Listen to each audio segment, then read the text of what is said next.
What's up, guys, and welcome back to Just in Time. So, in today's episode, I'm actually collaborating with Kuching, and because there's an exclamation mark in the name.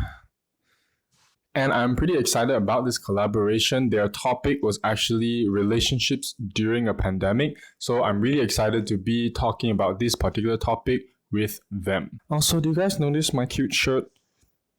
I only have a few cute shirts, so I'm going to keep mentioning them every time I wear them. And I'm also probably going to keep wearing them. So before we dive right into the topic, there are a few things that I would very specifically address.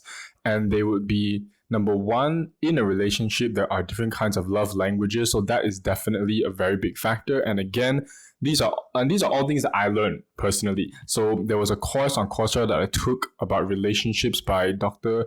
Ka Tat Sang. I'm going to put the name here.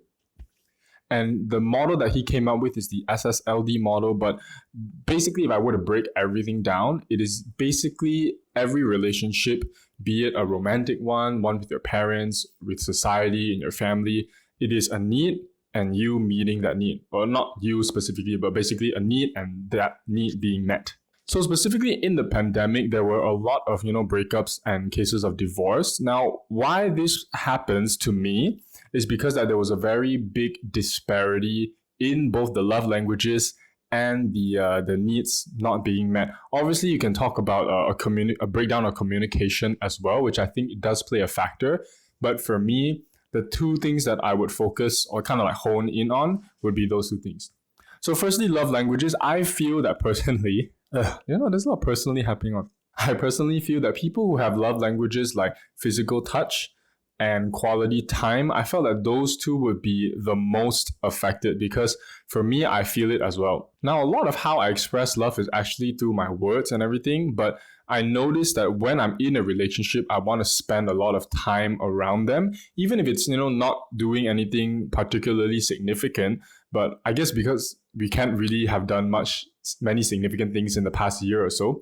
But thinking back over all the relationships that I have had, it sounds like a lot like that. I typically want to be around that person, whether we are talking, whether we are watching movies, going out doing activity, I want to be around that person. And so for somebody who expresses their love and also receives love based on quality time and physical touch, when there's a lockdown, I would assume that it would be very difficult for them to feel affection already. Because when you break down what is a love language, it's actually how you feel loved. As in, what can that other person do that will make you feel the most appreciated and the most affection from them? So now when everyone is in lockdown, right, imagine not being able to meet. So a big chunk of quality time has been taken out. So you're going to have to find different, more pandemic friendly ways to spend time together. And on top of that, you would not be able to have any physical touch because, well, we're locked down and we're separated from each other. Now, I don't mean that your relationship is destined to fail if those are your more dominant love languages. I'm just saying that I feel that those would be very highly contributing factors, and people who express and receive love that way might have found it increasingly difficult or particularly difficult during a pandemic season. Now, moving on to needs in a relationship. What I learned is that every conflict in a relationship stems from an unmet need.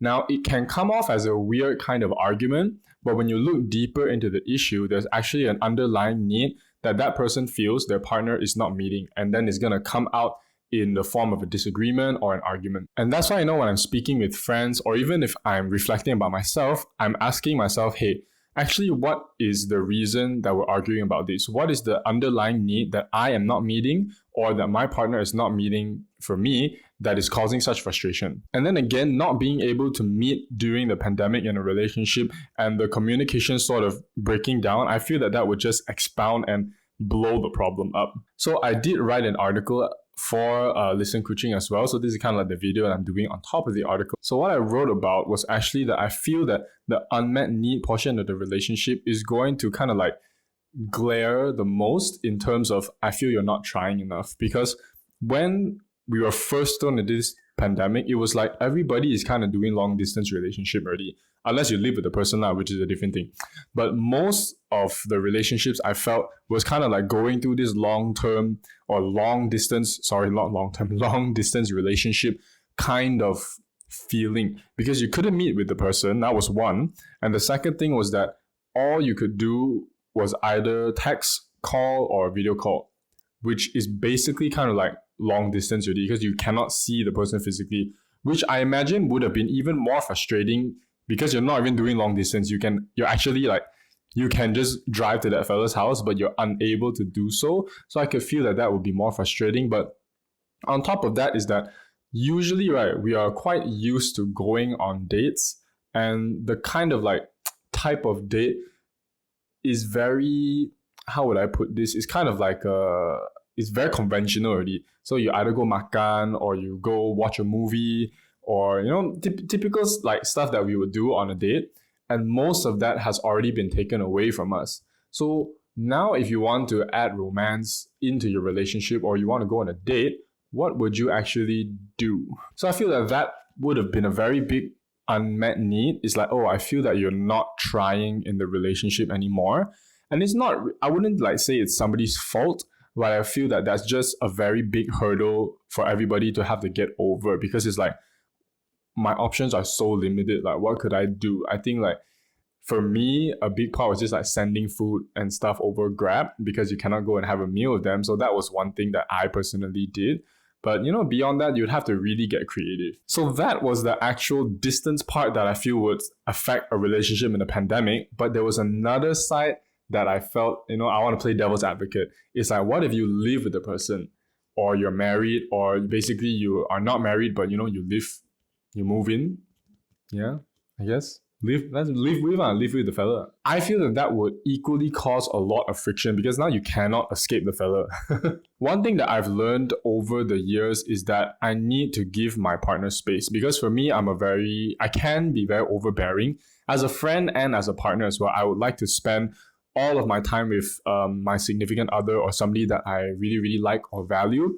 And sometimes I understand that can be suffocating for some people, especially different types of characters. So I need to not only give them the space, but I need to give them the space to kind of like express their individuality, like who they are as a person. And I feel that I needed that too. So, I'm not going to meet a girl whose every single hobby and like is exactly the same as mine, and nor do I expect that of that girl. So I'm going to be, I need that space and that time to just do what I personally enjoy. And I feel that would really help to grow a relationship, because when I feel more full, not full of myself, but when I feel like more satisfied, and I feel that I have kind of like let off that energy with things that I personally enjoy, now then I can focus on stuff that, to build the relationship, because I'm satisfied with myself as who I am. But when you're trapped in the same place with somebody,